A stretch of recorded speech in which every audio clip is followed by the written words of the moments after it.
wabarakatuh.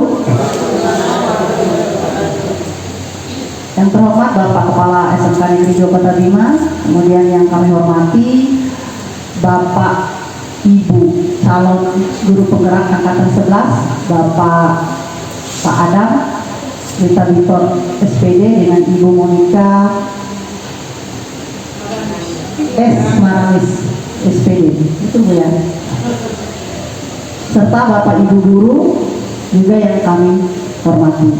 Terima kasih sudah hadir dan membersamai kegiatan kita pada hari ini.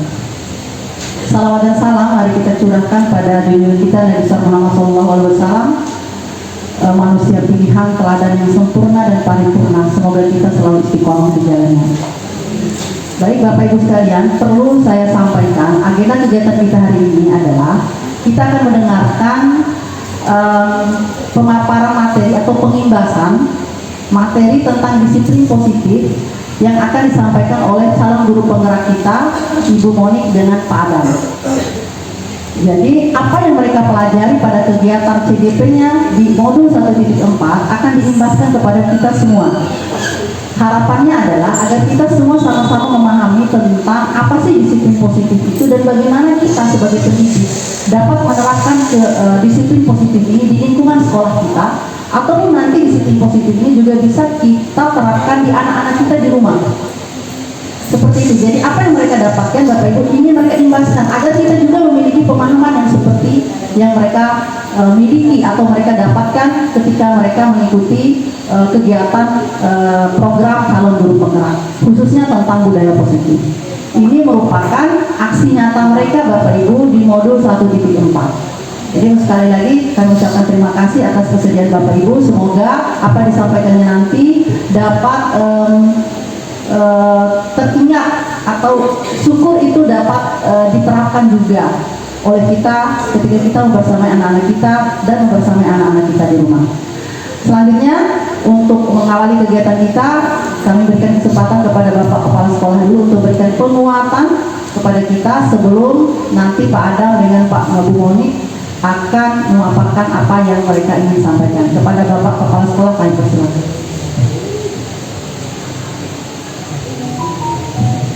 Ya, bismillahirrahmanirrahim. Assalamualaikum warahmatullahi wabarakatuh. Baca jadi tadi saja. Ya, jadi alhamdulillahirabbil alamin.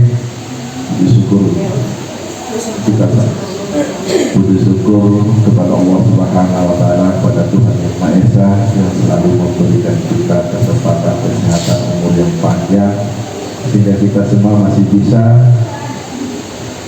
melaksanakan aktivitas kita. Mudah-mudahan seluruh aktivitas kita bernilai ibadah yang sesuai Allah dan Tuhan Yang Maha Esa. Salawat dan salam kita sampaikan kepada junjungan kita Nabi besar Muhammad SAW, suri kepada Pak kita semua. Mudah-mudahan kita selalu kita berjalan sunnah dan sampai dengan akhir kita. Bapak Ibu CGP yang mati, Bapak Ibu yang dapat hadir untuk ini, artinya tidak ada sertifikat ya. Biasa orang sebagai peserta berbagi bagi baik, ya kan? Siapa yang sudah isi akan itu? Ada 3 dan 4 yang kita isi di situ itu untuk mengikuti praktek baik dan komunitas belajar. Jadi bisa saja sih. Ya. Jadi yang pertama, ya, apa yang kita apresiasi, 2 teman kita ini mau ikut CGP. Ya, ternyata CGP itu enak kata Pak Dan. Ya, yang tidak pernah dicerita itu kalau CGP itu dapat gaji 400.000 ya per bulan. Itu tidak pernah dicerita. Kalau ini dia cerita mati baik gitu. Tapi tidak pernah bercerita kalau ada uangnya. Makanya orang-orang tidak ada yang mau ikut karena tidak ada uangnya, dianggap merepotkan. Tapi setelah tahu ada uangnya, harusnya beramai-ramai. Ya, tapi bukan uangnya yang menjadi titik fokusnya kita, tapi fokusnya kita adalah pengembangan diri. Ya, jadi kita semua ini kan latihan sudah dibuka ya. Yang angkatan 12 ikut semua. Ya, pekerjaan teman-teman yang honor, pekerjaan apa semua ikut. Ya, karena itu jalur cepat nanti itu jadi P3K. Ya, jadi orang sudah sertifikat punya sertifikat CGP itu P3K-nya langsung diangkat sebenarnya. Nah, ya, jadi kan itu prioritas orang-orang di situ. Maka kita harus ikuti perubahan Bapak Ibu. Jadi ada satu yang ingin saya cerita, saya mau panjang dulu. Sebenarnya saya ada kerja tugas nih Bu, ada 7 tugas CGP rekognisi kepala sekolah. Nah ini ya tidak kenal waktu. Kemarin Zoom-nya itu di saya lagi di ruang Makassar kurikulum SMK 2 Bandar Lampung. Zoom dengan Bapak Ibu ada di sini. Kemarin ada sedang menunggu penerbangan, Zoom lagi di bandara, jadi tidak kenal waktu karena Zoom itu kita harus ya, jadi harus wajib store buka pada saat itu dimanapun. Untuk kemarin di Lampung itu di bandara masih cepat, jadi masih sempat nunggu penerbangan untuk Zoom sampai dengan jam 10. Jadi seperti itu. Capek gitu. Jadi ada satu begini Bu, Bapak Ibu pernah dengar dulu namanya Kodak, pernah dengar Kodak? Kalau mulai Ibu Dewi, Ibu Doji kan pakai kan, Ibu Yaya pasti pakai, karena waktu pakai Kodak kan tipe narkoba beli, ya. Jadi Kodak, ya. Atau pernah dengar namanya Yahoo, Yahoo.com. Ya, main toilet Yahoo bermana angin toilet dan surat main itu hanya lewat Yahoo. Main itu belum ada. Bapak Ibu tahu Yahoo itu mau diakuisisi oleh Gmail itu dibayar 150 triliun, tapi tidak mau Yahoo-nya. Kotak itu ya mau dibayar oleh apa dulu itu, diambil alih, diakuisisi sekian triliun juga, tapi dia tidak mau. Ya, akhirnya apa, hari ini Kodak itu diganti dengan kamera digital yang ada di sini. Yahoo itu mati, diganti, tidak ada lagi orang pakai Yahoo sekarang, semua pakai Gmail, di emailnya kita. Padahal yang paling pertama itu Yahoo itu. Ya.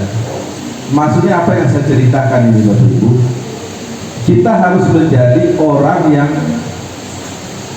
bisa melihat perubahan dan harus cepat ambil bagian di dalam perubahan itu. Ya, kita tidak boleh menunggu. Yukai siake, yukai CGP aku coba manfaat, gitu kan? Makanya kita tidak mau berlomba-lomba masuk untuk ambil bagian di situ. Apa sih repot-repot saja. Ya, seperti tadi Ibu Yeni, kemudian berbarat terus setelah itu Panjul Bahri. Ya, padahal keluarnya angkatan berapa baru SMK itu?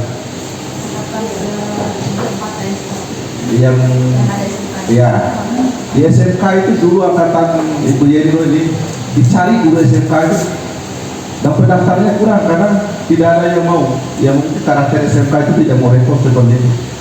Tidak ada orang SMK.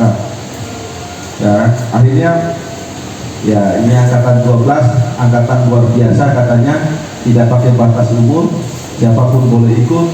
Tidak ada, dulu kepala sekolah itu tidak boleh ikut. Ya, tapi sekarang semua ikut. Apakah karena dia mau selesai apa tidak?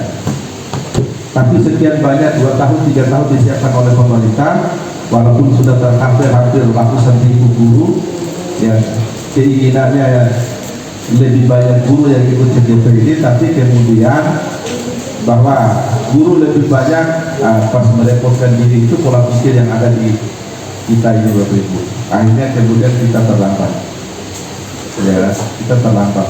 Yang justru yang semangat itu guru-guru SD. Ya, guru SD, bahkan ada satu sekolah itu SD di Kota Bima ini, gurunya itu semua guru penggerak. Nah, semua guru penggerak. Karena mereka ya hobi, jadi hobi ikut guru penggerak itu. Ya, kita ya terlambat atau daripada tidak ada tidak ada sama sekali, ya ada Ibu Yeni, ada Pak Jubari, ada Pak Adam, ada Ibu Monika. Ya kita berharap mereka 5 mudah-mudahan nanti akan ada banyak juga yang ikut. Ya karena sudah jadi guru penggerak maka punya tanggung jawab. Ya makanya Padang ya Padang tidak boleh seperti itu. Ya konsekuensi kita sudah di sini ini adalah punya tanggung jawab. Tanggung jawabnya apa? Mewarnai yang ada di dalam sekolah. Kita harus menjadi pewarna.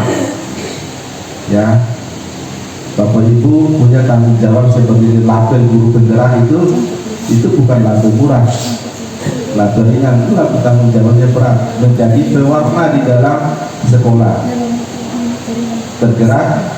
bergerak dan menggerakkan. Ya. Pak Atan mulai baru kategori apa tergerak nih, tergerak dan bergerak. Nah, dan kategori Ibu Yeni, Pak Jubari, Ibu Laila itu adalah menggerakkan. Alhamdulillah, ya tolong para jaduk udah gini. Pada waktu itu kakak kita mulai itu, tapi kan kita sudah mulai bergerak. Ya ruang-ruang kelas kita kan sudah luar biasa. Saya lihat di postingan Bapak Ibu, ruang-ruang kelas kita itu tidak lagi ruang kelas yang kaku. Ya, tapi ruang kelas yang hadir bersama anak. Bapak Ibu, tugas sebagai rekognisi ini adalah menjamin bagaimana sekolah itu bisa menjadi rumah kedua bagi semua orang. Ya, rumah kedua bagi orang guru, rumah kedua bagi siswa. Bagaimana caranya? Dalam menjadikan lingkungan sekolah yang nyaman, aman. Ya, ibarat guru melihat tahu dari siswa. Ya, ibarat guru memain dengan muka kusut. Ya, jadi ibarat guru yang main dengan 1000 urusan di rumah IHAT atau kemudian dilapiskan kepada siswa. Tidak ada. Jadi ya rekognisi, salah satu rekognisi kepala sekolah ini adalah menjamin bahwa semua orang di dalam sekolah itu ketika datang sekolah itu dia senyum, dia senang. Ya, jadi ini kita harus bagaimana kemudian kita bisa membangun bahwa sekolah ini adalah taman impian, taman rekreasi yang menyenangkan. Kita hadir di sekolah, urusan di rumah kan langsung hilang. Kita datang sekolah, makanya saya bilang kepada Bapak Ibu, ketika datang sekolah itu dandanlah yang cantik. Ya, kenapa? Karena anak-anak di situ jangan sampai dulu Ibu Dewi, anak sekolah remontu terputar. Ya, kenapa? Ada apa? Itu menjadi refleksi kita. Setiap kita Bapak Ibu juga harus berefleksi terhadap diri kita. Nah, anak sekolah dia dulu apa dan besar-besar. Ya, apa jadi masalah? Kita harus bertanya pada diri. Berarti ada hal terhadap diri. Ya, jadi semua harus mempertanyakan kepada diri sendiri. Kenapa anaknya saya tidak betah ketika pas ibu Sita izin bu ke WC, izin WC sampai berijak jangan kembali. Ya, itu harus dipertanyakan kepada diri kita Bapak Ibu semua. Oh mungkin ibu AKG atau Pak Guru pada 85. Ya, atau Bapak Ibu guru histori dikit. Ya, atau Bapak Ibu ini pakunya tidak sesuai dengan orang laki. Ya, atau molo bencana. Bapak Ibu harus molo. Ya kan, ya.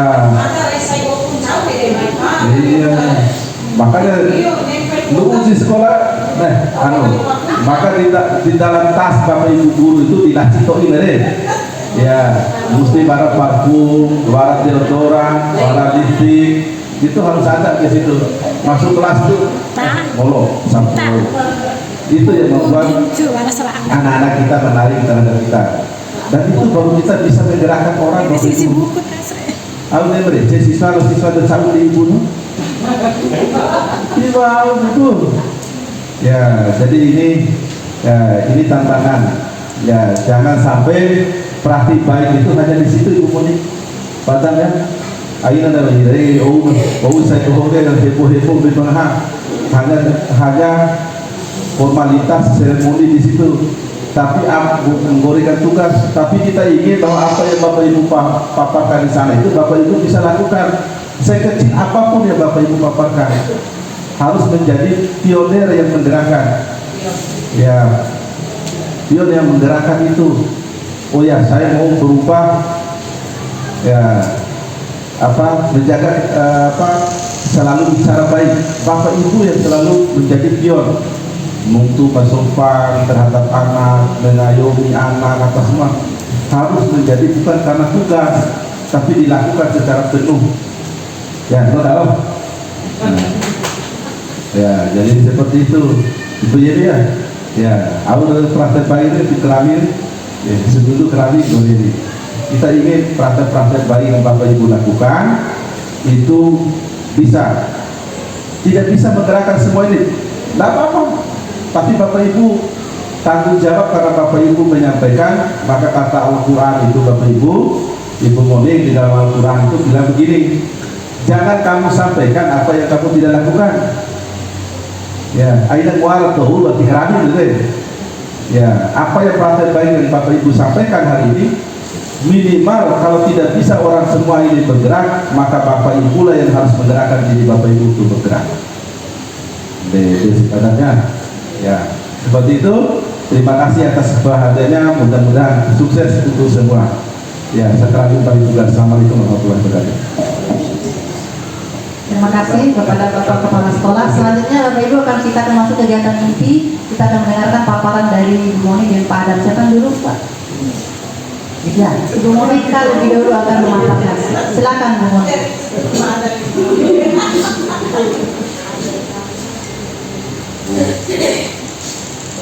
Kami izin di belakang. Saya duduk di sini dulu.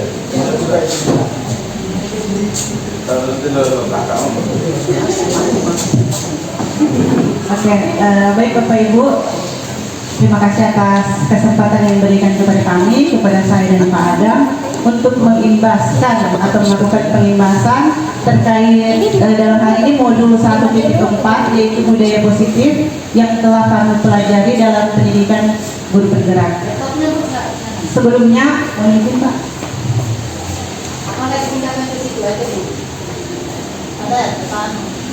Sebelumnya saya sama Pak Adam mengucapkan terima kasih pertama buat Pak Kepala Sekolah yang telah memberikan ruang dan wadah kepada kami untuk bisa mengimbaskan akan apa yang telah kami pelajari dalam guru penggerak.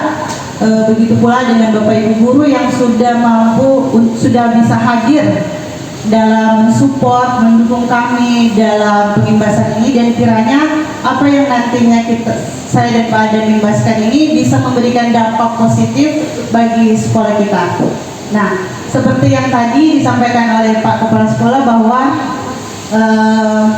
terkait sekolah rekognisi, di mana kita mau menjadikan sekolah ini sebagai rumah kedua, di mana kita ingin ketika kita datang di sekolah ini yang kita dapatkan adalah lingkungan yang aman, lingkungan yang nyaman.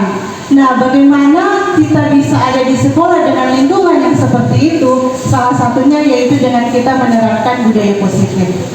Nah, untuk itu Bapak Ibu langsung saja untuk materi akan disampaikan secara bergantian, saya dan Pak Adam, dan saya akan memulainya. Pertama-tama mohon kesediaan Bapak Ibu mungkin untuk bisa berdiri sebelumnya. Kita ice breathing dulu Bapak Ibu. Supaya kita membangun aura positif dulu di sini. Supaya nanti mungkin kita capek habis ngajar jam pertama, kedua, ketiga, tapi di sini kita membangun aura positif supaya nantinya apa yang kita dapatkan pada materi kali ini nantinya bisa kita aplikasikan nanti. Jadi bukan hanya sekedar masuk, tapi ketika kita keluar ada tindak lanjut kita nanti. Nah, untuk itu mari Bapak Ibu kita bangun aura positif dulu pada pertemuan kita kali ini. Ice breathing-nya sederhana Bapak Ibu. Ice breathing-nya cukup dengan kita senyum selama 30 detik sambil kita berhadapan cari pasangannya Bapak Ibu masing-masing. Ya, kita cari pasangan kita masing-masing Bapak Ibu yang di samping kiri kanan. Silakan cari Bapak Ibu pasangannya masing-masing. Kita bangun aura positif pada pertemuan kita kali ini dengan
Baik Bapak Ibu, pada pertemuan kali ini, baik sebelum kita lanjut pada materi pokoknya yang akan saya dan Pak Adam sampaikan, sebaiknya kita buat kesepakatan dulu dalam forum diskusi kita. Seperti saya yakin Ibu Bapak Ibu di kelas Bapak Ibu sudah pernah membuat kesepakatan kelas. Nah, sekarang kita akan mencoba untuk membuat kesepakatan apa yang akan kita jalankan dalam forum diskusi kita kali ini. Mungkin yang pertama di sini saya membuat ada saling menghargai dan menghormati. Berarti nanti Bapak Ibu ketika kita diskusi, kalau ada yang berbicara, ada yang mengeluarkan pendapat, kita bisa menghargai dan menghormati akan pendapat setiap orang. Nah, mungkin Bapak Ibu ada usul untuk kesepakatan kita yang kedua.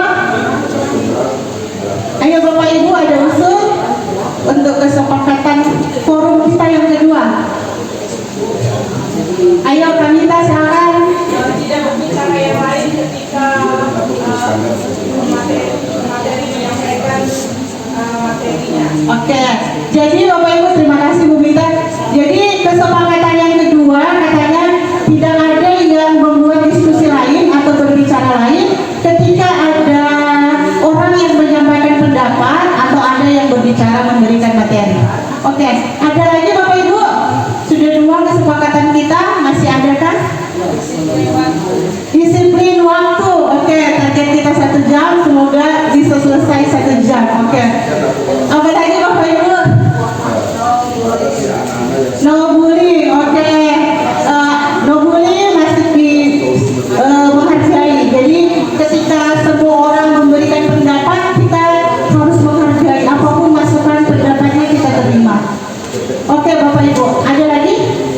Kalau tidak ada, saya langsung pada materi pada pagi hari ini. Oke, disiplin positif. Kira-kira dari Bapak Ibu ada yang tahu apa itu disiplin positif? Disiplin positif. Ada Bapak Ibu? Disiplin positif. Ibu Suharti, kebiasaan baik, ya benar sekali. Jadi disiplin positif itu adalah kebiasaan baik. Ada lagi Bapak Ibu yang tahu tentang apa sih disiplin positif itu? Ketika kita mendengar kalimat disiplin positif, apa yang ada di benak atau di pikiran kita tentang disiplin positif? Ada lagi? Oke, kalau gitu kita lanjut. Seperti yang dikatakan oleh Bu Mita tadi, bahwa benar disiplin positif itu adalah suatu kebiasaan baik. Kebiasaan baik yang kita biasakan sehingga dia menjadi suatu pembiasaan.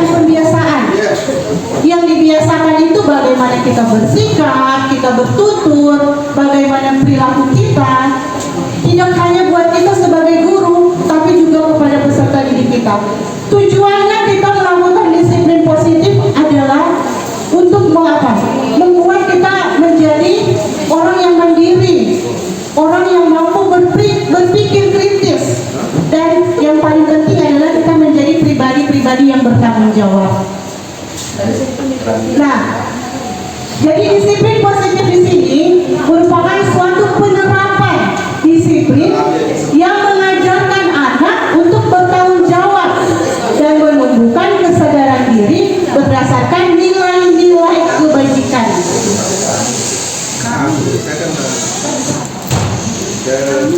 Disiplin positif itu lebih ke arah disiplin diri, ya, lebih ke arah disiplin diri. Bagaimana kesadaran diri kita untuk bersikap, untuk bertutur kata, untuk berperilaku yang baik. Dan disiplin diri ini dapat mengontrol diri kita dalam melakukan segala bentuk tindakan kita. Disiplin murid ini dengan kita menerapkan disiplin positif yang tadi itu berawal dari disiplin diri, kita akan mampu untuk membuat murid kita menyadari dan memahami berdasarkan motivasi internal dari dalam dirinya. Makanya tadi Bapak Ibu dikatakan bahwa disiplin positif itu berawal dari disiplin diri, kesadaran diri kita. Jadi motivasi paksaan, atau karena adanya pujian, ataupun karena hukuman. Jadi murni, pure itu berasal dari diri kita sendiri. Nah, Bapak Ibu, dalam menerapkan disiplin positif itu, otomatis ada nilai-nilai kebajikan yang kita inginkan. Contoh sederhana, di sekolah anak-anak rambutnya harus hitam, tidak ada yang mewarnai rambut. Ada nilai kebajikan yang kita terapkan ke sana. Kira-kira apa Bapak Ibu? Mensyukuri. Mensyukuri. Apalagi Bapak Ibu? Sudah dikasih rambut daripada mereka. Kerapihan juga kan masuk? Iya. Kalau di sekolah tidak ada yang tidak boleh ada yang rambutnya berwarna. Kerapihan, ya kan? Jadi contoh kelas selanjutnya, anak datang tepat waktu. Berarti kita melatih anak untuk memiliki nilai kebajikan apa? Kedisiplinan, ketertiban, itu masuk Bapak Ibu. Jadi seperti itu. Ketika kita membuat disiplin positif, itu artinya ada nilai-nilai kebajikan yang ingin kita tanamkan dalam diri peserta didik kita. Jadi bukan sembarang disiplin-disiplin, ada manfaat, ada dampak positifnya buat anak didik kita. Dan sebenarnya yang tadi mandiri, disiplin, kerapihan, itu semua sudah ada dalam profil pelajar Pancasila, dalam 6 dimensi dari profil pelajar Pancasila. Jadi itu Bapak Ibu, nilai-nilai kebajikan itu sudah tertanam semua dalam profil pelajar Pancasila. Nah, kita masuk pada motivasi perilaku manusia. Ya, contoh kecil, Bapak Ibu datang mengajar tepat waktu. Motivasi Bapak Ibu untuk apa? Mencerdaskan anak bangsa, apalagi? Tanggung jawab, melatih tanggung jawab. Apalagi Bapak Ibu? Apa? Kewajiban, kesadaran akan tugas dan tanggung jawab kita. Jadi motivasinya jangan hanya supaya nggak masuk ke daftar guru piket, ya kan Bapak Ibu? Jadi motivasinya lebih ke apa? Bagaimana sebenarnya kita sebagai guru kita punya tanggung jawab. Kita melatih anak untuk disiplin waktu, tapi kita tidak disiplin waktu, ya. Jadi seperti itu Bapak Ibu. Jadi setiap kita melakukan perilaku tindakan pasti ada motivasinya. Nah, motivasi dalam perilaku manusia itu ada 3. Yang pertama untuk menghindari ketidaknyamanan atau hukuman. Yang kedua untuk mendapatkan imbalan atau penghargaan dari orang lain. Nah, jangan melakukan sesuatu hanya untuk supaya terkesan gini, atau ada imbalan atau penghargaan, atau saya takut begini karena takut nanti kalau saya nggak masuk nanti dihukum atau apa. Bukan seperti itu Bapak Ibu. Yang ketiga adalah untuk menjadi orang yang diinginkan dan dihargai, yang menghargai diri sendiri dengan nilai-nilai yang kita percayai. Nilai yang kita percayai di sini apa? Yaitu nilai-nilai kebajikan tadi Bapak Ibu. Nah, untuk motivasi yang pertama dan kedua itu masuk dalam motivasi eksternal yang dari luar, ya.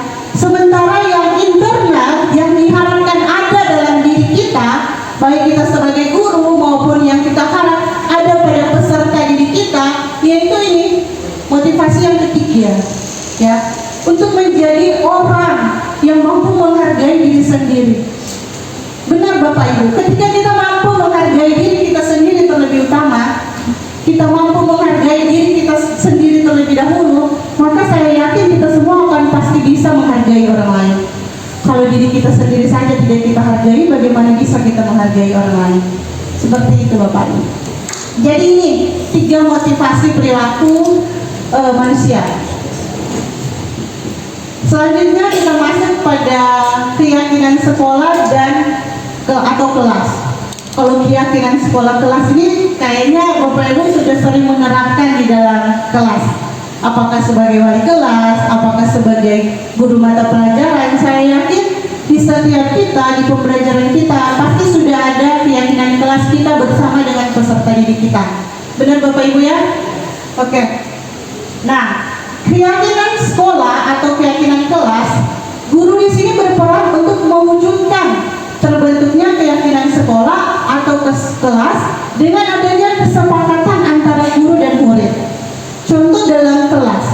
kelas sebagai guru mata pelajaran.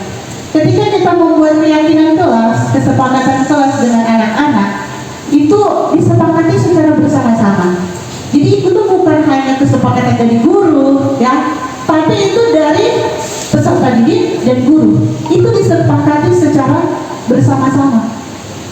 Selanjutnya, keyakinan sekolah atau kelas berupa pernyataan universal yang mudah diingat dan dipahami dan harus diterapkan di lingkungan sekolah. Jadi jangan sampai kesepakatan itu hanya sebatas tulisan untuk terpampang, untuk menjadi hiasan di ruangan kelas kita masing-masing. Tapi apa? Keyakinan kesepakatan kelas itu ya harus kita jalankan. Karena apa Bapak Ibu? Di kesepakatan keyakinan kelas itu ada nilai kebajikan yang kita tanam di situ.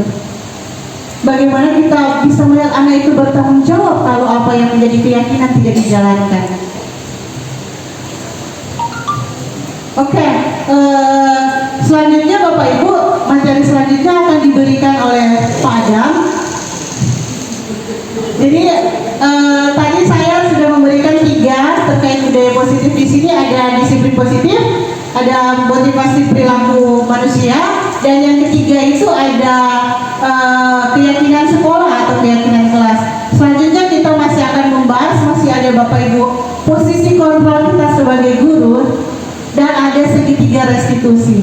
Saya yakin segitiga restitusi ini Bapak Ibu nanti yang akan disampaikan Pak Adam, ketika kita benar-benar menjalankan segitiga restitusi ini, maka saya yakin kita akan menumbuhkan budaya positif, anak yang mandiri, anak yang bertanggung jawab ketika mereka mampu menyelesaikan masalah mereka bukan dari kita, tapi dari kesadaran diri mereka sendiri.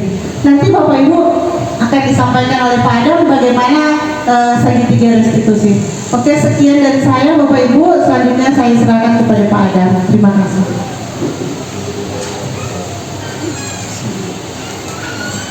Terima kasih kepada Ibu Monika yang telah memberikan kesempatan kepada saya. Assalamualaikum warahmatullahi wabarakatuh. Sebelumnya saya ucapkan terima kasih kepada ibu-ibu, bapak-bapak yang telah berkenan hadir dalam kegiatan kami ini. Merupakan salah satu tugas dari guru penggerak. Ini bukan berarti kami ingin mengajarkan bapak dan ibu guru, cuma kami ini menyelesaikan tugas kami di guru penggerak, yaitu harus melakukan diseminasi mengenai materi yang kami peroleh di pendidikan guru penggerak, yaitu modul 1.4 tentang disiplin positif. Tadi sudah disampaikan oleh Ibu Monika, disiplin positif tadi adalah nilai-nilai kebajikan yang berasal dari dalam diri kita sendiri, dari intrinsik, nilai intrinsik ya. Jadi selama ini mungkin kita melakukan disiplin positif itu karena ada hukuman atau karena ada penghargaan. Tapi dalam ilmu yang kami peroleh di guru penggerak harus berdasarkan nilai kesadaran diri kita sendiri terhadap nilai kebajikan, dan itu pun yang harus kita ajarkan pada siswa kita. Jadi melakukan disiplin positif pada siswa itu bukan karena hukuman, karena takut dihukum, ataupun karena akan diberikan penghargaan, tapi betul-betul harus dari dalam diri kita. Karena tadi Ibu Monika juga sudah menjelaskan tentang motivasi. Ada 3, motivasi karena hukuman, atau motivasi karena penghargaan, yang ketiga motivasi intrinsik, motivasi karena kesadaran diri sendiri untuk melakukan nilai-nilai kebajikan. Kemudian materi-materi yang kami peroleh di guru penggerak juga yang selanjutnya tentang kebutuhan dasar manusia. Jadi ternyata manusia itu memiliki beberapa kebutuhan dasar. Ini juga ilmu yang baru saya peroleh, yang saya dapat di guru penggerak. Ketika seorang murid melakukan suatu perbuatan yang bertentangan dengan nilai-nilai kebajikan atau melanggar peraturan, sebenarnya hal itu dikarenakan mereka gagal memenuhi kebutuhan dasar mereka. Ternyata siswa-siswa kita yang melakukan pelanggaran itu karena ada 5 kebutuhan dasar mereka yang tidak terpenuhi. Ini yang harus kita ketahui dulu. Apa saja 5 kebutuhan dasar dari manusia itu? Yang pertama, kebutuhan untuk bertahan hidup. Bertahan itu maksudnya makan, minum, ya mungkin ada, mohon maaf, siswa kita yang mencuri mungkin, untuk membeli makanan itu karena ada kebutuhan untuk bertahan hidup. Yang kedua, kasih sayang dan rasa diterima. Nah, ini yang banyak ini. Siswa kita yang bermasalah, mungkin yang broken home itu orang tuanya itu karena mereka itu membutuhkan kasih sayang dan rasa diterima. Yang ketiga, penguasaan. Nah ini siswa SD yang banyak ini. Dan ini berkuasa, so hebat, so kuasa, so kuat gitu. Jadi mereka membutuhkan. Jadi ternyata manusia itu memiliki kebutuhan juga untuk penguasaan, merasa menguasai. Yang ketiga juga manusia itu memiliki kebutuhan untuk kebebasan. Ada juga itu siswa kita yang ingin bebas, tidak mau diatur, tidak mau dikukung atau dibatasi. Jadi mereka mau bebas, sebebas-bebasnya. Kemudian yang terakhir itu kebutuhan kesenangan. Ini juga banyak siswa kita yang butuh kesenangan. Dia tidak mau susah belajar, mau senang, mau bermain-main bersama temannya. Jadi ada 5 kebutuhan ini yang harus dipenuhi oleh manusia. Ya, ini contoh studi kasus. Kita pelajari contoh studi kasus. Ibu Dewi, guru kelas 10 BAP, sedang bingung menghadapi ulah salah satu murid di kelasnya. Namanya Tommy. Beberapa anak telah mengeluhkan Tommy yang seringkali meminta bekal makan siang. Makan siang mereka dengan paksa ya. Jika Anda menghadapi situasi seperti Ibu Julaiha ini siapa ini? Ibu Dewi ya? Ibu Dewi, saya tulis ini. Apa yang akan Anda lakukan? Menurut Anda kira-kira apa alasan Tommy melakukan hal tersebut? Ini dikaitkan dengan 5 kebutuhan manusia tadi. Nah, mungkin Ibu bisa. Ya, sebagai wali kelas agar memperhatikan siswa tersebut, memberi pengarahan, kemudian membimbing siswa tersebut, dan memberikan juga bantuan berupa moral juga dan bantuan makanan juga sebagai untuk memberikan rasa senang pada siswa tersebut. Jadi memberikan semacam semangat pada anak-anak yang mengalami hal-hal tersebut. Kalau menurut Ibu ini siswa ini membutuhkan kebutuhan apa kira-kira?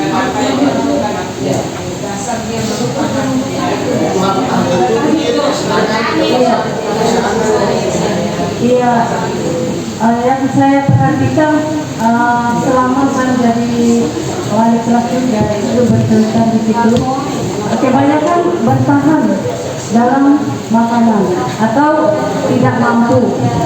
Iya, tidak mampu itu rata-rata ya.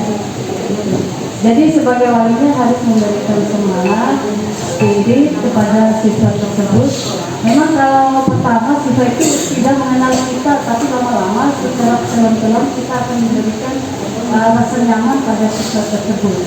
Antara lain dengan bimbingan dan arahan pada siswa-siswa yang mengalami hal-hal tersebut. Itu menurut saya. Terima kasih. Terima kasih Bu atas jawabannya. Nah, kita bisa lihat di sini alasan Tommy. Yang pertama itu karena ia lapar dan orang tuanya tidak membawakan bekal makan siang. Maka kebutuhan dasar yang sedang berusaha dipenuhi oleh Tommy adalah kebutuhan untuk bertahan hidup atau survival. Tapi ada juga alasan yang kedua. Ada alasan kedua karena dia merasa senang ketika temannya memperhatikan dia. Ketika temannya melaporkan tindakannya itu ke gurunya, memberitahu orang tuanya sehingga orang tuanya jadi memperhatikan dia, maka kebutuhan dasar yang sedang dipenuhi Tommy adalah kebutuhan akan kasih sayang dan rasa diterima. Jadi, ya. Jadi bisa alasan yang pertama, alasan kedua. Nah, alasan ketiga ya. Alasan ketiga karena temannya jadi takut dengan dia dan dia menuruti keinginannya. Sedang kebutuhan, maka sebetulnya Tommy sedang berusaha memenuhi kebutuhan dasarnya adalah kekuasaan. Ya, ini maksud utamanya itu karena dia berkuasa itu. Jadi bisa saja beberapa alasan tergantung dari hasil kita wawancara siswa nanti apa alasannya. Apa lagi Bu? Apa lagi kapan? karena dia merasa bosan dengan bekal makanan yang dibawakan ibunya dari rumah, karena ibunya selalu membawakan bekal yang sama. Oleh karena itu dia ingin mencoba makanan teman-temannya yang beraneka ragam. Maka Tommy sedang berusaha memenuhi kebutuhannya akan kebebasan. Begitu ya? Ya. Masih ada lagi? Ya, masih ada. Karena ia melakukannya karena iseng saja, dan ia menikmati ekspresi wajah teman-temannya yang kesal karena diambil makanannya, dan menurut dia ekspresi teman-temannya itu lucu. Maka berarti Tommy sedang berusaha akan memenuhi kebutuhannya, yaitu kesenangan. Ya, jadi alasan Tommy itu bisa sampai 5 macam alasan. Jadi tergantung kita mewawancarai Tommy sebenarnya apa alasannya, nanti kita menentukan 5 kebutuhan mana yang sebenarnya dia sedang penuhi. Lanjut Ibu Monika. Posisi kontrol restitusi. Ya, restitusi ini adalah posisi guru dalam menyelesaikan masalah-masalah siswa seperti tadi. Ya, seperti tadi. Yang pertama, guru itu bisa sebagai penghukum. Nah, ini yang harus kita sadari bersama, dan saya juga sadar setelah mengikuti guru penggerak ini, ternyata guru sekarang itu sudah tidak boleh lagi menjadi penghukum, sudah tidak boleh. Istilahnya itu sudah tidak zamannya lagi. Mungkin zaman-zaman dulu mungkin guru bisa sebagai penghukum, tapi siswa-siswa sekarang kalau dihukum itu, kalau dari pengalaman saya, bukannya tambah membaik ya, nah, malah tambah kurang ajar dia mendendam ya di hatinya mereka. Yang kedua, guru sebagai pembuat merasa bersalah. Nah, ini juga tidak boleh kita bermain kata-kata yang membuat siswa itu merasa bersalah, merasa minder, merasa kurang percaya diri. Juga sudah nggak boleh juga. Banyak kita yang menggunakan kata-kata kasar, kita memukul, kita atau cuma bermain kata-kata sehingga membuat siswa kita merasa bersalah. Itu pun sekarang sudah tidak boleh dari ilmu guru penggerak yang kita belajar. Yang ketiga, guru sebagai teman. Ini agak lumayan, tapi ternyata juga masih kurang. Ya, sebagai teman ini dari ilmu yang kita peroleh, yang kami peroleh, sebagai teman ini harus ada jarak. Ternyata dalam posisi kita sebagai restitusi untuk menyelesaikan masalah siswa, kita masih dalam posisi teman masih kurang. Kemudian yang keempat, pemantau. Nah, ini juga sebagai pemantau, melihat-lihat saja itu juga kurang juga. Yang dibutuhkan kita sebagai guru apabila ingin merestitusi masalah siswa itu adalah sebagai manajer. Itu mereka ya, benar ya? Sebagai manajer. Ternyata kita sebagai guru harus bersifat sebagai manajer dalam menyelesaikan masalah siswa. Nanti akan ada materi bagaimana apa saja kita lakukan sebagai manajer itu untuk menyelesaikan masalah siswa. Selanjutnya dimulai. Nah, ini berapa tabelnya? Ya, jadi guru sebagai penghukum, pembuat rasa bersalah, teman, pemantau, manajer. Kalau sebagai penghukum, menghardik, menunjuk, menyakiti, memukul dan menyakiti ya, menyindir. Kalau pembuat merasa bersalah itu berceramah dan mengatakan seharusnya ibu kecewa. Kalau sebagai teman, membuat alasan-alasan untuk muridnya, ayolah lakukan demi ibu. Kemudian masa kamu tidak mau, ingat tidak ibu pernah bantu, dengan kata-kata seperti itu ternyata masih kurang. Kemudian pemantau, menghitung atau mengukur apa peraturannya, menyesuaikan diri bila diawasi. Murid meletakkan guru peraturan dan hukum di dunia berkualitas. Ya, kita pantau. Nah, ini yang diharapkan kita sebagai guru sekarang untuk menyelesaikan masalah-masalah siswa adalah sebagai manajer.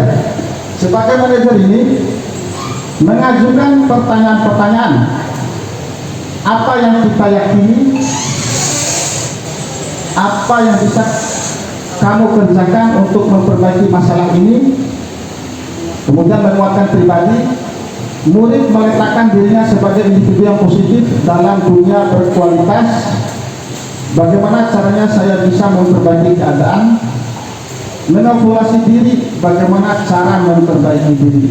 Nanti kita akan lebih memahami posisi guru sebagai manajer ini ketika ada istilahnya dalam guru penggerak itu segitiga restitusi. Jadi menyelesaikan masalah siswa dengan cara segitiga restitusi, di mana guru bertindak sebagai manajer. Selanjutnya adalah posisi kontrol restitusi. Sebagai manajer, guru dapat berbuat sesuatu bersama murid, mempersilahkan murid bertanggung jawab dan mendukung murid agar dapat menemukan solusi.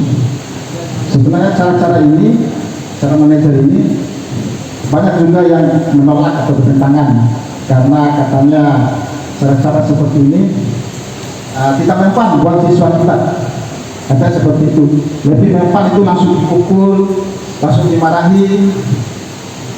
Jadi guru sebagai penghukum biasanya seperti itu.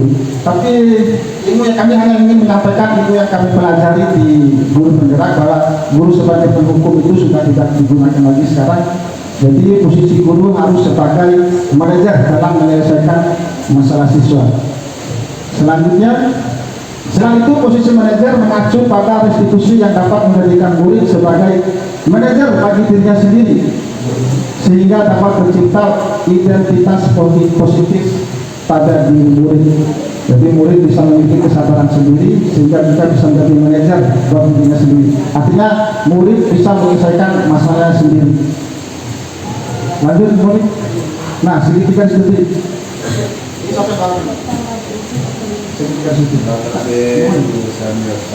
Ya, mungkin untuk memahami segitiga restitusi ini kita kembalikan ke Ibu Monica untuk menjelaskan bagaimana penyelesaian masalah guru sebagai manajer dengan cara segitiga restitusi. Kepada Ibu Monica.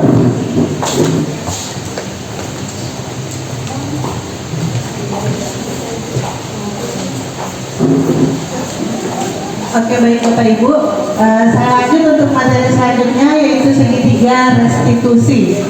Seperti yang disampaikan oleh Pak Adam tadi, sebagai guru kita punya 5 posisi kontrol, tinggal bagaimana kita memposisikan diri kita sebagai apa. Kalau sebaiknya silakan Bapak Ibu memposisikan diri sebagai manajer. Nah, bagaimana segitiga restitusi ini dalam menyelesaikan masalah? Atau bagaimana dengan segitiga restitusi ini siswa bisa mencari jalan keluar dari permasalahannya. Nah, segitiga restitusi ini terjadi dalam 3 tahapan Bapak Ibu. Tahapan yang pertama yaitu bagaimana kita bisa menstabilkan identitas, ya. Jadi bagaimana kita bisa menstabilkan identitas. Yang kedua adalah validasi tindakan yang salah. Yang ketiga adalah menanyakan keyakinan. Jadi 3 tahapan ini yang bisa kita lakukan dalam penerapan segitiga restitusi. Yang pertama yaitu menstabilkan identitas, yang kedua validasi tindakan yang salah, dan yang ketiga menanyakan keyakinan. Pada tahapan menstabilkan identitas di sini dilakukan berdasarkan prinsip bahwa sebenarnya membuat kesalahan itu adalah hal yang wajar. Di mana dari membuat kesalahan itu sebenarnya ada suatu proses pembelajaran dalam diri kita. Dengan menstabilkan identitas tentunya akan menggeser nilai yang dulunya yang identitas yang gagal kepada identitas yang sukses. Jadi ketika kita menghadapi anak yang bermasalah atau ada kasus, sebaiknya kita lakukan ini Bapak Ibu, menstabilkan identitas. Dengan cara apa? Sampaikan kepada anak-anak bahwa membuat kesalahan itu adalah hal yang biasa, hal yang wajar. Kita juga sebagai manusia pasti pernah berbuat salah. Namun bagaimana dari kesalahan itu kita mampu untuk memperbaiki diri kita supaya nantinya apa? Dari salah kita menjadi baik atau benar. Yang kedua adalah validasi tindakan yang salah. Validasi tindakan yang salah ini dilakukan berdasarkan prinsip bahwa setiap perilaku atau upaya dilakukan untuk memenuhi suatu kebutuhan tertentu dari 5 kebutuhan yang tadi, sehingga guru atau orang tua akan bergeser dari pemikiran stimulus respon menjadi proaktif serta akan lebih mengenali dan mengakui kebutuhan murid dan anak. Seperti tadi kita belajar motivasi. Ketika anak melakukan ini pasti ada motivasinya kenapa dia berlaku seperti itu. Contoh, kita menemukan kasus ada anak yang sering terlambat. Kita pasti ingin tahu motivasi dia atau alasan dia kenapa dia bisa terlambat itu seperti apa. Ada yang gak tidur Bapak Ibu, ada yang sibuk bermain game, ya, ada yang kerja sampai lembur, sampai akhirnya mereka terlambat bangun dan dampaknya apa? Yaitu terlambat datang ke sekolah. Tapi kita sebagai guru kita harus tahu dulu alasan mereka sih apa, kenapa seperti itu. Jangan datang terlambat langsung kita judge, langsung hukum seperti itu. Jadi jangan ya Bapak Ibu, seperti yang dikatakan sama Pak Adam, usahakan kita jangan memposisikan diri kita sebagai guru yang penghukum. Selanjutnya, yang ketiga itu adalah menanyakan keyakinan. Dalam menanyakan keyakinan ini, kita lakukan dengan memberikan pertanyaan-pertanyaan bermakna kepada murid untuk memunculkan motivasi secara intrinsik dari dalam diri mereka, sehingga mereka mampu mengaitkan keyakinannya dengan tindakan yang salah. Contoh tadi, datang terlambat. Ada keyakinan yang dilanggar atau tidak dipenuhi oleh anak-anak. Biarkan mereka mengetahui, menggali sendiri kira-kira keyakinan mereka yang mereka langgar atau yang tidak mereka penuhi itu apa. Kedisiplinan, ketertiban juga masuk, karena sekolah punya tata tertib ya Bapak Ibu. Nah itu mereka akan menyadari sendiri, dengan sendirinya mereka akan sadar, oh benar Bu, kalau saya terlambat ternyata saya sudah melanggar nilai kebajikan, dalam hal ini nilai kedisiplinan, nilai ketertiban. Selanjutnya, ketika mereka menyadari, oh ternyata dengan saya terlambat ada nilai ini yang tidak saya penuhi. Di sini melalui segitiga restitusi, nanti peserta didik kita akan kita ajak untuk apa? Untuk mereka mampu mencari solusi atau jalan keluarnya. Contoh, mereka datang terlambat karena tidurnya terlambat, akhirnya berujung bangun terlambat dan berdampak ke sekolah juga terlambat. Nah, nanti mereka akan mencari solusi supaya saya tidak bangun terlambat, apa yang harus saya lakukan. Biarkan mereka Bapak Ibu yang mengeksplor diri mereka yang mencari solusi terbaik yang ada pada diri mereka. Karena begini Bapak Ibu, sesuatu yang datang dari diri kita itu pasti akan membuahkan hasil yang baik. Tapi kalau kita melakukan karena paksaan tadi, yang motivasi eksternal, karena paksaan, karena ada hukuman atau ada imbalan, pasti berujung-ujungnya apa Bapak Ibu? Hasilnya tidak baik. Makanya ada pepatah bilang begini, kalau kita punya niat baik, kita lakukan dengan cara yang baik, pasti kita akan mendapatkan hasil yang terbaik. Nah, berbicara soal segitiga restitusi ini Bapak Ibu, kemarin saya coba menerapkan pada salah satu siswa. Bukan hanya sebatas pemenuhan tugas Bapak Ibu, tapi itu pure murni. Kemarin ada siswa, dia rambutnya diwarnai. Saya cari tahu Bapak Ibu, alasan dia mewarnai rambut sebenarnya apa? Alasan paling simple dari anak-anak apa? Untuk gaya-gayaan, supaya terlihat keren dengan rambut berwarna, makanya dia mewarnai rambut. Saya tanya anaknya, kira-kira dengan begitu adakah kesepakatan kelas kita atau keyakinan kelas kita atau di sekolah kita yang sudah dilanggar? Dia sendiri yang jawab, kerapihan Bu, kerapihan. Nah, dari situ apa? Saya tanya, oke, kamu siap memperbaiki diri nggak? Siap. Caranya bagaimana? Dia bilang, oke Bu, berarti nanti pulang sekolah saya akan warnai lagi dengan hitam, atau saya akan botaki rambut saya. Yang terjadi apa? Saya masuk Bapak Ibu di pertemuan selanjutnya, benar anak itu rambutnya sudah dipotong rapi dan sudah tidak ada lagi warna coklat ya kalau nggak salah di rambutnya. Berarti apa Bapak Ibu? Ternyata ketika kita mampu menerapkan segitiga restitusi, kesadaran itu datang dari anaknya sendiri. Kesadaran datang dari anaknya sendiri, jadi dia berusaha memperbaiki dirinya sendiri berdasarkan motivasi dari dalamnya, intrinsik. motivasi dalam diri, sehingga yang terjadi bukan karena paksaan, hukuman atau lain sebagainya, pure dari diri sendiri. Baik Bapak Ibu, saya rasa sekian Bapak Ibu pemaparan materi dari saya. Selanjutnya ada sedikit tambahan dari Pak Adam. Silakan Pak.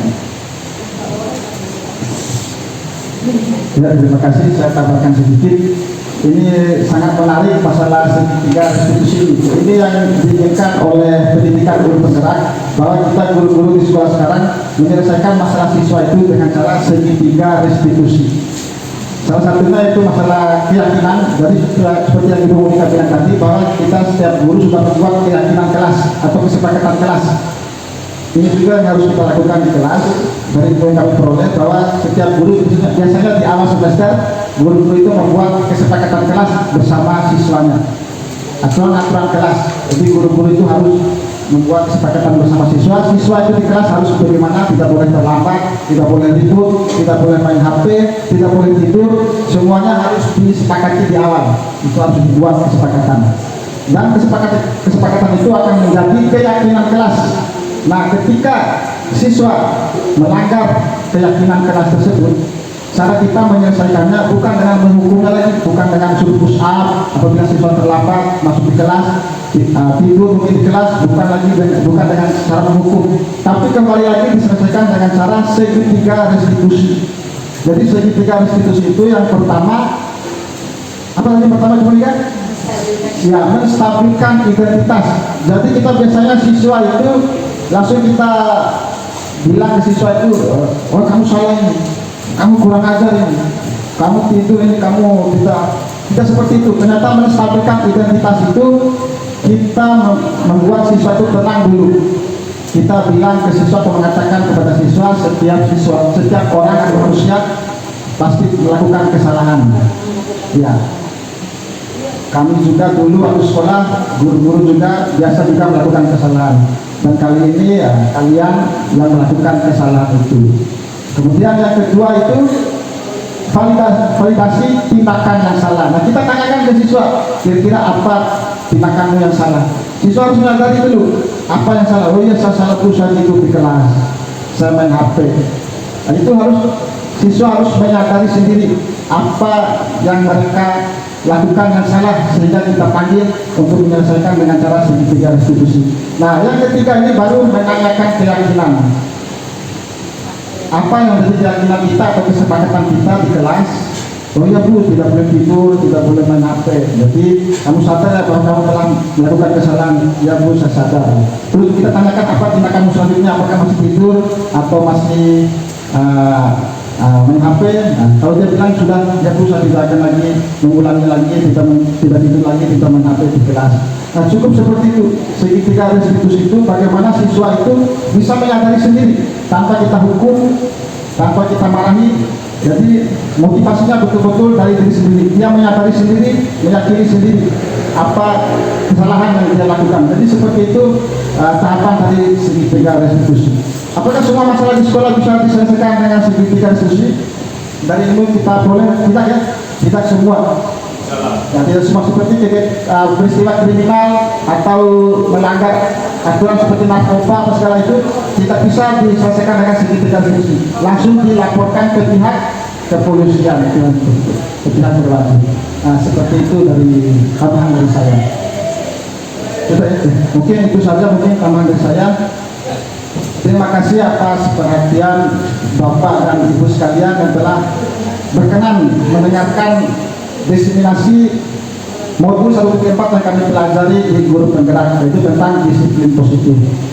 Mungkin kita akan kembali ke Ibu Waka sebagai moderator, atau kita kembali lagi ke Pak Kepala Sekolah. Terima kasih. Assalamualaikum warahmatullahi wabarakatuh.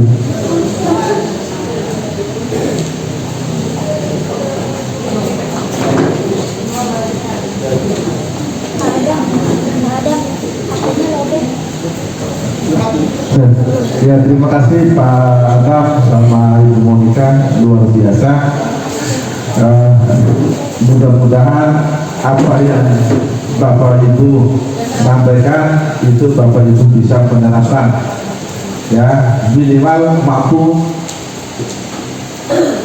bergerak dan tergerak bersama. Jadi ya Bapak Ibu, di modul kalau di PNN itu ada budaya positif. Ya memang kita harus, mindsetnya kita itu harus berubah. Ya generasi sekarang bukan lagi generasi ya terakhir itu tahun 98 kalau nggak salah, urusan pukul-pukul begini. Jadi kalau tahun 95 itu, kadang-kadang 95 masih merasakan. Nah, jadi 98 itu setelah reformasi itu sedikit bergerak. Ya, tahun 2002 maka di SMK Kelautan. SMK Kelautan itu kalau satu hari anak itu tidak mendapatkan paling sedikit 10 kali pukulan, dia tutup. Ya, jadi ospek itu jam 4 subuh di hadapan orang tua kita kasih turun, mereka harus melayang di bawah pagar. Jadi saat itu ya, ketika ruang-ruang itu masih diperbolehkan. Tahun 2003 terakhir itu sudah ada namanya undang-undang kekerasan terhadap anak, sudah tidak boleh. Ya kan? Itu yang kemudian sampai sekarang yang tidak mampu melindungi guru terkait dengan kekerasan terhadap anak.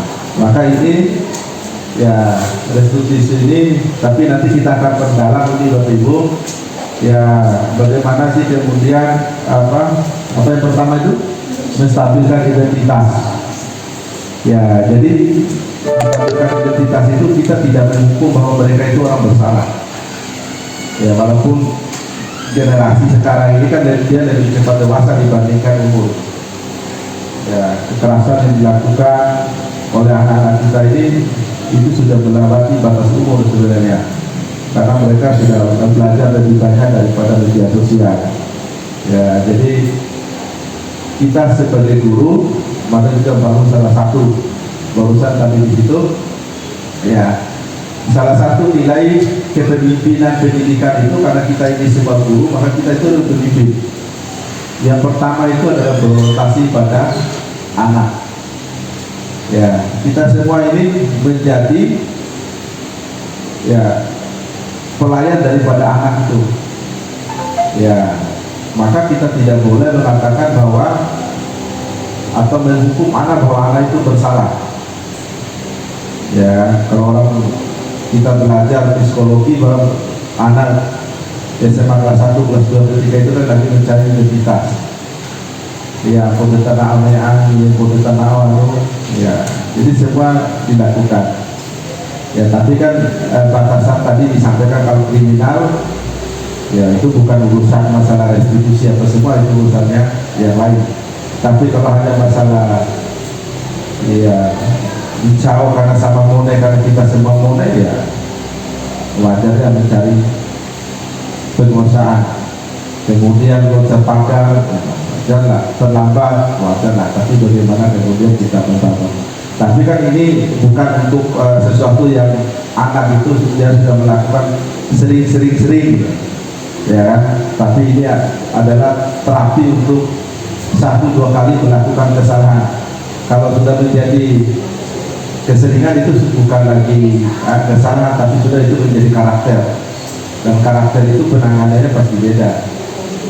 Ya kan? Pasti beda. Jadi anak tiba-tiba ada tidur sekali, atau dia tidur setiap datang ke sekolah dia kerjanya tidur, nah, berarti kan ada yang salah. Sudah direstitusi tapi masih tidur, nah, ada yang salah. Salahnya bukan di dalam diri yang pertama, ya dari diri anak, karena dia tidak bisa membangun motivasi di dalam dirinya untuk berubah. Tapi bisa juga kemudian faktor eksternal. Yang mana eksternal? Termasuk adalah keluarga, lingkungan. Ya mungkin dia main HP-nya sampai jam 3, jam 4, tapi harus datang sekolah. Atau dia harus ketika subuh itu dia harus ada di pasar, ya kan, mengantar orang tua atau semua, jadi waktu tidurnya berkurang. Ya kalau itu hal-hal yang tapi terima kasih untuk Pak Ibu Monika, Ibu Padang.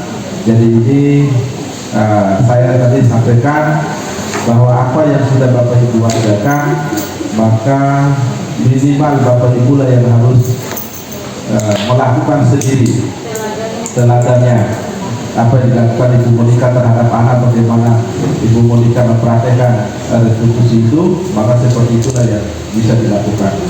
Ya, karena kita inginkan bahwa anak-anak kita ini tumbuh dengan baik, mereka tumbuh, mereka kemudian bisa menganggap Bapak Ibu adalah orang tua, Bapak Ibu adalah sahabat, Bapak Ibu adalah teman, Bapak Ibu adalah kakak dari anak-anak kita ini semua. Anak-anak kita ini selain urusan pendidikan, mereka punya masalah problematika yang besar di kehidupannya, dan mereka butuh ruang-ruang untuk mencari identitas, mencari ruang untuk menunjukkan eksistensi. Maka kita mudah-mudahan bisa hadir untuk membantu anak-anak kita itu mencari identitas yang positif, bukan menjadi identitas yang negatif. Demikian Bapak Ibu semua, terima kasih. Mudah-mudahan apa yang dilakukan ini semua bermanfaat untuk kita semua.